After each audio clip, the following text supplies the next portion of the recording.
Bismillahirrahmanirrahim. This is Amna and today we will discuss about Russian influence. ये बहुत important topic है और मेरी कोशिश है कि मैं ये question, ये जो यूक्रेन रशिया जो क्राइसिस चल रही है, जो वॉर चल रही है, इस क्वेश्चन को मैं हर डायमेंशन से आप लोगों को समझाने की कोशिश कर रही हूँ, ताकि क्योंकि ये जो क्वेश्चन है ना, ये आपके एग्जाम में आना ही आना है. कोई भी कम्पिटिटिव एग्जाम है उसमें ये क्वेश्चन आना ही आना है. और ये क्वेश्चन अगर आप लोग हर डायमेंशन से समझ लेंगे ना, तो आप समझे आपके 20 नंबर पक्के हैं. सो स्टार्ट करते हैं जी. रशियन इन्फ्लुएंस की हम बात करते हैं. ये हम एक स्टोरी की तरह समझेंगे. हम लोग थर्ड पॉइंट को पहले अंडरस्टैंड करेंगे, देन 1 और 2 पॉइंट को अंडरस्टैंड करते हैं. सो थर्ड पॉइंट बेसिकली क्या है? 2004 में रशिया में हुकूमत आती है प्यूटिन की हुकूमत आती है, तो ईस्टर्न साइड पर रशियन इन्फ्लुएंस बढ़ने लग जाता है. यहाँ पे मैं आपको ये भी बता दूं कि 2004 से पहले रशियन फ्रेंडली गवर्नमेंट्स एस्टैब्लिश्ड थी यूक्रेन में, और इसके अलावा जो फॉर्मर सोवियत यूनियन स्टेट्स थी उनमें भी रशियन फ्रेंडली गवर्नमेंट्स थी.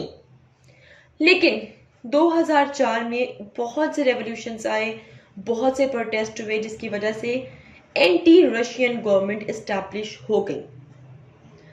इस सेंटेंस को मैं थोड़ा डिटेल में बताऊंगी. देखें, ये बात तो एक फैक्ट है कि जब भी यूएस किसी मुल्क में अपनी अथॉरिटी लेकर आना चाहता है या वहां पर अपना इन्फ्लुएंस लाना चाहता है, तो उस मुल्क में प्रो डेमोक्रेटिक प्रोटेस्ट स्टार्ट करवाता है. यही हुआ 2004 में. 2004 में कलर रेवोल्यूशन आया. कलर रेवोल्यूशन क्या होता है, इस पे अलग से वीडियो बनाऊंगी, क्योंकि वीडियो बहुत लंबी हो जाएगी और फिर स्टूडेंट्स बोर हो जाते हैं, और मैं नहीं चाहती कि मेरी वीडियोस देख के स्टूडेंट्स बोर हो. मैं चाहती हूँ कि आप लोग मेरी वीडियोस देखें, आप लोग के कॉन्सेप्ट्स क्लियर हों थोड़े टाइम में, और आप लोग फ्रेश रहें. सो 2004 में आता है कलर रेवोल्यूशन. कहां पर? ईस्टर्न साइड में. मतलब उन स्टेट्स में कलर रेवोल्यूशन आता है जो पहले सोवियत यूनियन का हिस्सा हुआ करती थी. इसी तरह हम कलर रेवोल्यूशन की बात करूं तो यूक्रेन में भी रेवोल्यूशन आया. यूक्रेन में जो रेवोल्यूशन आया उसको ऑरेंज रेवोल्यूशन कहते हैं. उसको ऑरेंज रेवोल्यूशन क्यों कहते हैं भाई? क्योंकि उस वक्त जो लोग स्ट्रीट प्रोटेस्ट कर रहे थे, जो लोग सड़कों पे निकले हुए थे, प्रोटेस्ट मूवमेंट्स स्टार्ट थी वहां पर, उन्होंने अपनी इलेक्शन कैंपेन को सिग्निफाइंग करने के लिए ऑरेंज कलर को यूज किया.